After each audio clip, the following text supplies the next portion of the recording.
essa é a nossa última aula e eu ia concluir com isso, mas para não esquecer, deixar claro para vocês, o estudo de algoritmos e problemas difíceis não acaba aqui. Tá?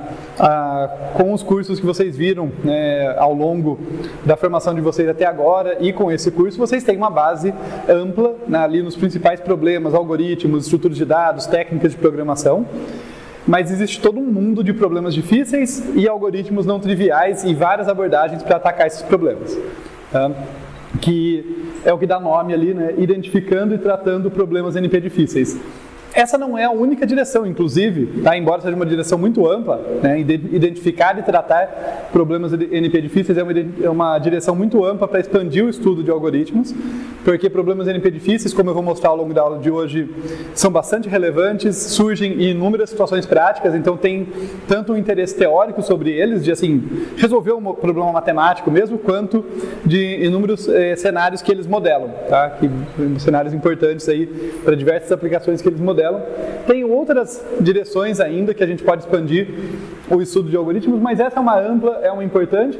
Então eu resolvi fechar o nosso curso falando disso, tá? Nem de longe para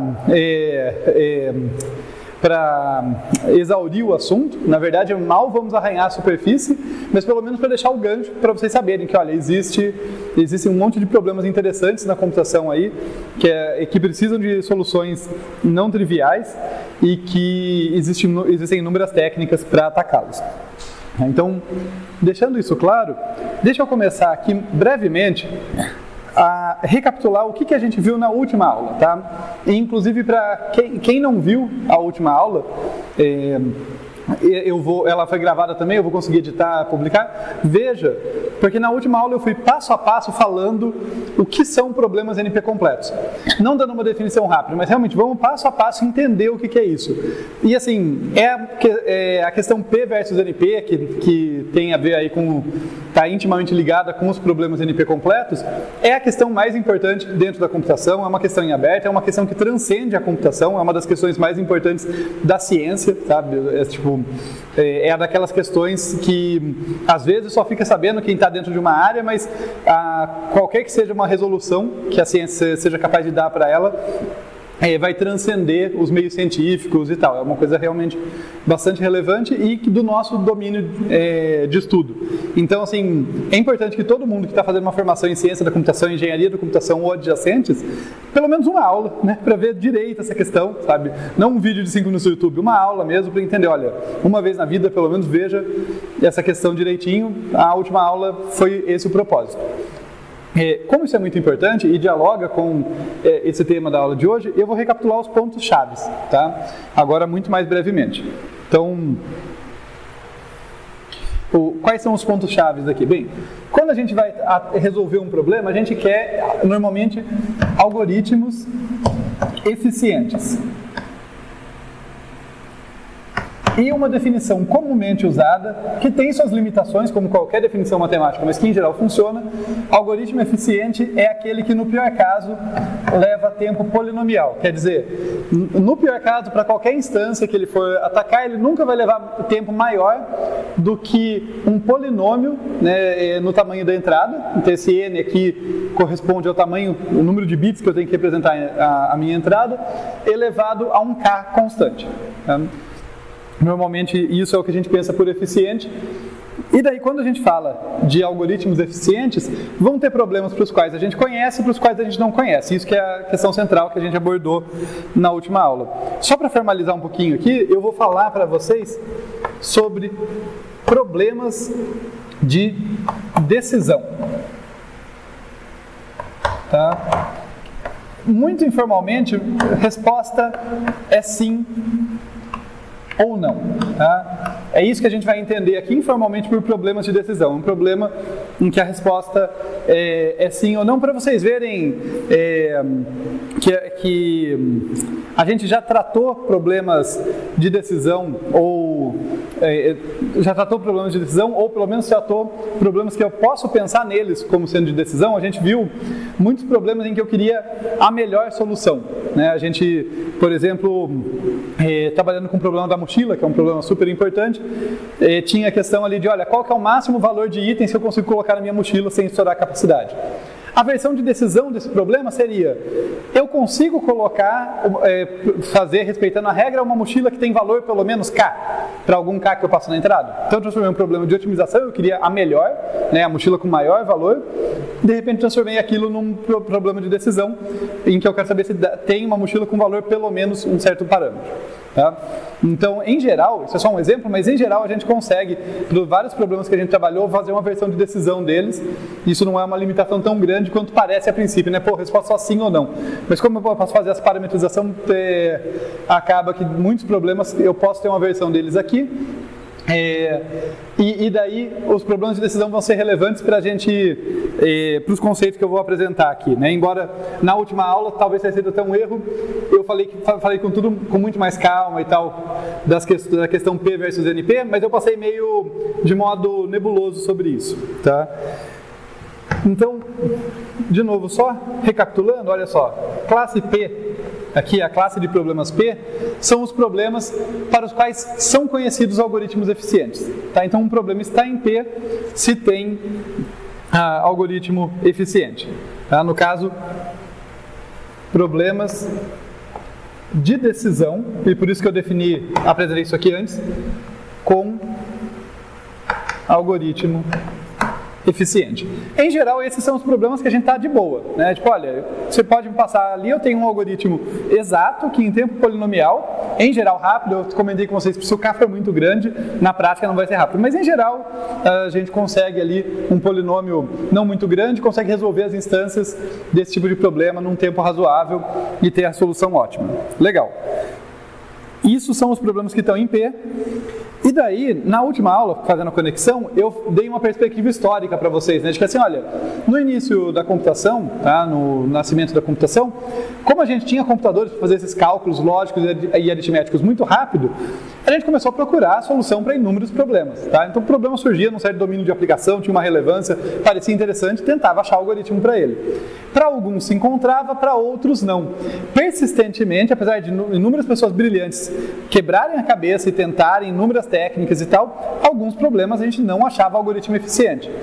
Isso trouxe aqui algo que eu não falei exatamente, né? Eu dei essa perspectiva histórica, mas eu não falei da conjectura de Edmonds. Então serve como um complemento, além de ser uma revisão da última aula, isso aqui é um complemento.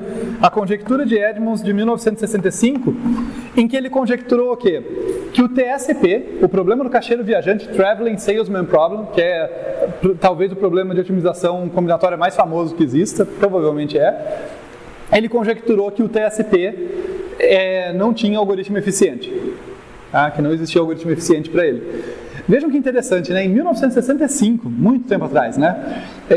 Ele já tinha conseguido conjecturar isso, quer dizer, era um problema que já tinha sido definido há algumas décadas, porque é um problema de roteamento, de pontos que surgiu um monte de domínios de aplicação, super relevante, um monte de gente tentou resolver ele, inclusive, ninguém conseguiu um algoritmo polinomial para esse problema, a ponto do Edmonds fazer essa conjectura. Olha, de repente não tem, vai ver que tem problemas para os quais não existe, TSP é um exemplo, talvez não tenha, tá? E daí, nesse momento, a gente se pergunta, será que a gente consegue provar que não tem? Será que a gente consegue provar isso? Todo o lance da questão P versus NP e tal, que a gente discutiu na aula passada, deriva do fato de que a gente não consegue. A gente não consegue simplesmente provar, olha, não dá para ter um algoritmo polinomial para o TSP. A gente também não conhece nenhum que seja. E a partir dessa incapacidade de provar que não tem e de demonstrar que tem, o que se fez foi procurar provas relativas. Tá? Estou passando bem rápido porque, de novo, né, foi a aula passada inteira sobre isso, a aula de hoje não é esse o foco. Mas o negócio é que daí vem a classe NP, tá? Que enquanto a classe P são problemas de decisão com algoritmo eficiente, a classe NP é uma categoria de problemas em que a gente consegue verificar uma solução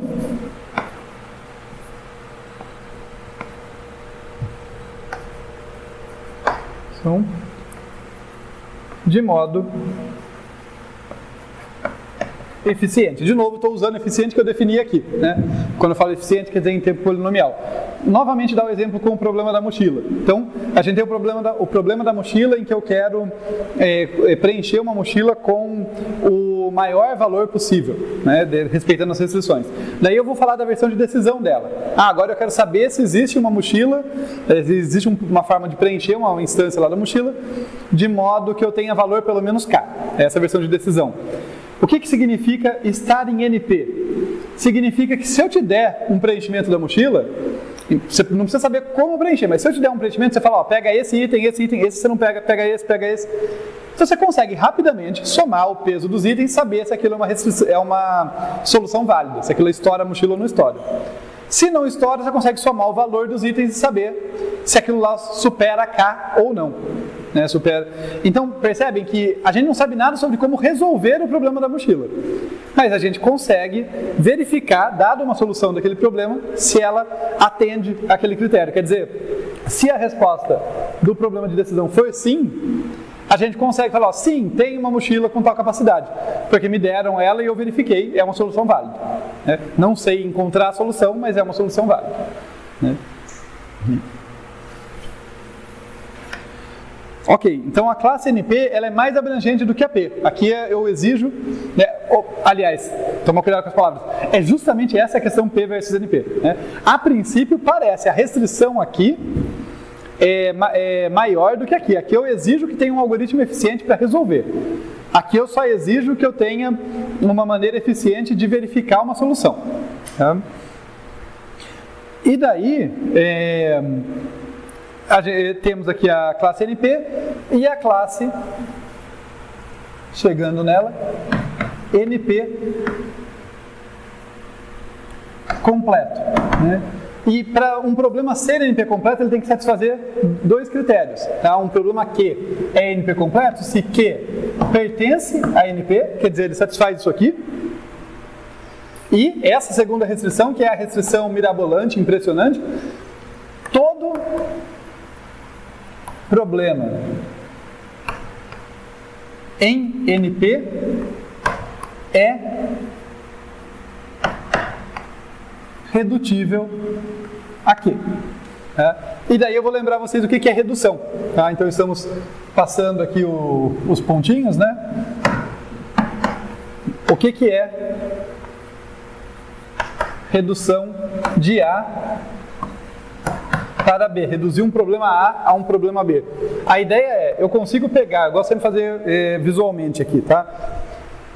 Uma redução de A para B é uma maneira de pegar qualquer instância de A, transformar numa instância de B, de modo que eu possa usar um algoritmo para o problema B para resolver aquilo, daí eu tenho uma solução de B, e isso vira de volta uma solução de A. Então vejam que esse detour aqui, se esse passo e esse passo forem polinomiais, tá? Se eu conseguir essa transformação rápida, né? Tudo polinomial aqui é o eficiente para a gente. Né? Quer dizer, eu consigo de modo eficiente transformar isso, uma entrada de A qualquer, numa entrada de B. Daí eu resolvo aquela entrada e migro de volta à solução, tá? Mantendo a validade aqui na transformação, vai ficar mais claro isso hoje. Um dos propósitos da aula de hoje é desmistificar isso aqui, que foi uma parte que não deu para explorar tanto na aula passada. Eu tenho um algoritmo para resolver A. Tá? Alto nível é isso, vai ficar mais palpável em instantes que a gente vai ver exemplos, tá? Que foi o que faltou na aula passada. Mas o ponto importante daqui é, quando eu falo de redução, ela tem dois sentidos. Se eu reduzo um problema que eu estou atacando, um problema A, para um problema B, para o qual eu conheço um algoritmo, isso é uma maneira de encontrar um algoritmo para A. Eu uso o meu conhecimento sobre B, mais as transformações aqui da entrada e da saída para encontrar uma solução para aquele problema. Por outro lado, se eu suspeito que um problema A é super difícil e eu elaboro uma redução polinomial, quer dizer, eu falo, olha, eu não sei resolver A, mas inclusive eu acho que não dá para resolver, acho que ele é super difícil. Estou desconfiado. Mas eu sei transformar qualquer entrada de A numa entrada de B. E daí, se eu tiver uma solução para B, eu consigo pegar aquela solução e encontrar a solução correspondente de A. Não é uma solução qualquer, tá? É a solução certa, tá? Eu mapeio isso aqui de modo que a solução seja correta, tá? Isso significa que se A é muito difícil, B também tem que ser muito, muito difícil, tem que ser pelo menos tão difícil quanto. Aí isso é a parte mais difícil de enxergar.